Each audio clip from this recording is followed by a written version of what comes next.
차마 문재인을 직접 때릴 수는 없으니 수행 기자 중 한 명에게 전치 4주가 넘는 중상해를 입혔습니다. 누가 보더라도 실수로 보이지 않는 의도된 행동이라는 의심이 갔습니다. 외국의 국가 원수를 초청해놓고 그를 취재하는 기자단 일행을 폭행하는 이 나라가 바로 중국이라는 나라입니다. 이런 수모를 당하고도 문재인이 항의 한마디 제대로 했다는 말을 듣지 못했는데 사실상 그 자리에서 일정을 중단하고 한국으로 돌아가자고 했으면 오히려 중국 측이 깜짝 놀라서 사과하고 전 세계적으로 뉴스가 되고 난리가 났을 텐데 문재인이 어디 그런 배알이라도 있는 줄 알아야지 말이죠. 어떻게 하면 시진핑에게 잘 보여서 총선 전에 한국 방문을 이끌어낼까, 그것에만 목매던 이자에게 자존심이 짓밟힌 우리 국민들의 분노는 안중에도 없었을 것입니다. 셋째, 기자가 두들겨 맞은 후 잔뜩 쫄아있던 문재인이 결국 시진핑을 아련한 자리에서 제발 사드 보복을 좀 풀어달라고 애걸하면서 산불 이란을 약속하고 왔습니다. 미국의 미사일 방어 체계에 참여하지 않겠다, 사드 추가 배치 않겠다, 한미일 군사동맹 맺지 않겠다, 그리고 이란은 경북 성주에 배치한 사드가 제대로 운영되지 않도록 제한을 두겠다, 이런 내용이었는데 바로 이때 한국은 패대기 치면 말을 듣는다는 인상을 준 것입니다. 중국의 못된 버르장머리는 바로 이때 우리를 만만하게 보고 그 포악함과 갑질을 더하게 된 것이 아닐까 생각합니다. 넷째, 문재인은 중국 높은 산봉우리라고 하고 우리를 작은 나라라고 비하하면서 우리 국민들 모두를 부끄럽게 만들었습니다. 대통령이라는 인간이 어떻게 사람을 이렇게나 억장이 무너지게 하고 비참하게 할 수가 있다는 말입니까? 안 그렇습니까? 중국으로부터는 온갖 외교적 무례와 천대를 당하면서도 중국을 떠받들고 시진핑에게 아첨하고 대한민국은 소국이라고 머리를 조아리면서 당시 시진핑의 총선 전 방안에만 목을 메었던 자, 이것이 문재인의 실체였던 것입니다. 문재인 말고도 문재인 못지않은 자가 또 한 명 있었습니다. 중국의 버르장머리를 이렇게 버려놓은 자 2위, 그 자가 누군지 혹시 짐작이 가십니까? 송영길, 요즘 돈봉투로 부쩍 유명해진 자. 이 자의 진짜 비리는 사실 돈봉투가 아닙니다. 돈봉투는 지금 말씀드릴 내용에 비하면 세 발의 피, 조족지혈입니다. 스카이데일리지의 단독 보도에 따르면 박근혜 정부 말인 2017년 1월 4일 민주당의 송영길이 왕이 중국 외교부장을 만났는데 첫째, 민주당으로 정권교체가 이루어지도록 중국이 여러모로 도와달라는 부탁을 하는 것이 방중의 주 목적이었다는 것입니다. 중국 외교부 사이트에서 발췌한 이 증거사진에는 왕이 외교부장, 송영길 외 민주당 의원 6명이 있었습니다.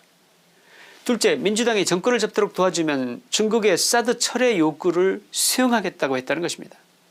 셋째, 문재인 정권은 나중에 결국 산불 정책을 선언했는데 이 선언은 그때 송영길 왕이 간의 미략이 그 시발점이었다는 것입니다.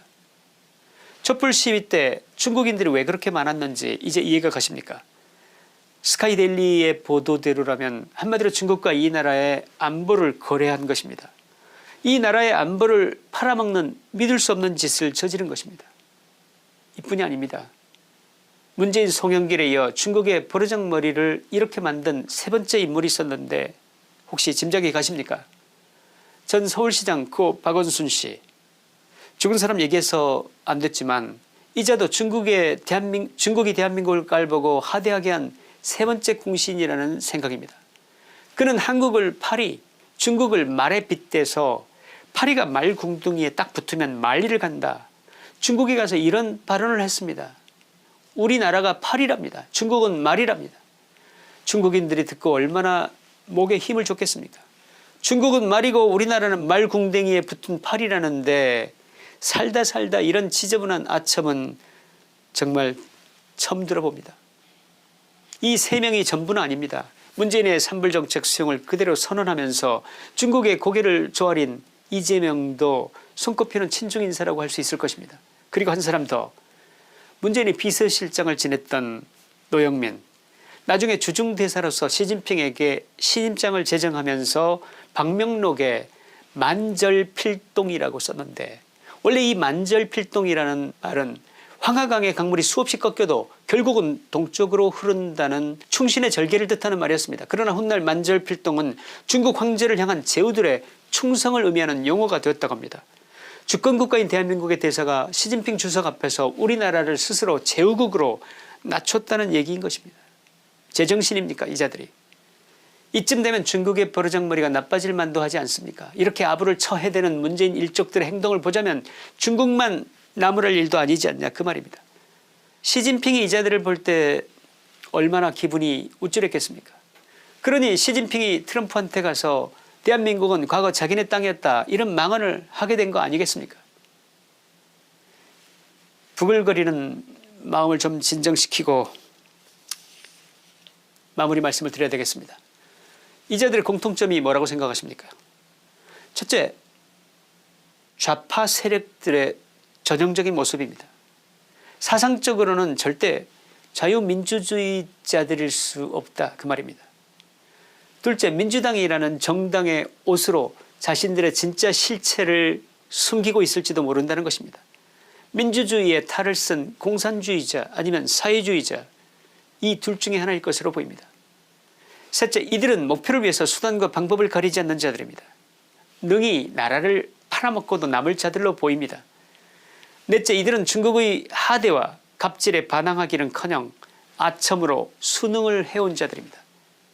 한국에 들어온 중국인들에게 각종 혜택을 주고 심지어는 선거권마저 주면서 나라를 언젠가는 중국의 일부로 만들어버릴지도 모를 그런 자들입니다. 다섯째, 중국이 한국을 동등한 주권국으로 보지 않고 외교가 아니라 훈계를 하려고 하고 내정에 간섭하려고 하도록 버릇을 나쁘게 만든 장본인들이 바로 이 자들입니다. 이 고의한 자들이 오늘날 중국의 못된 버르장머리를 만든 범인들이다 이런 말씀을 드리는 것입니다.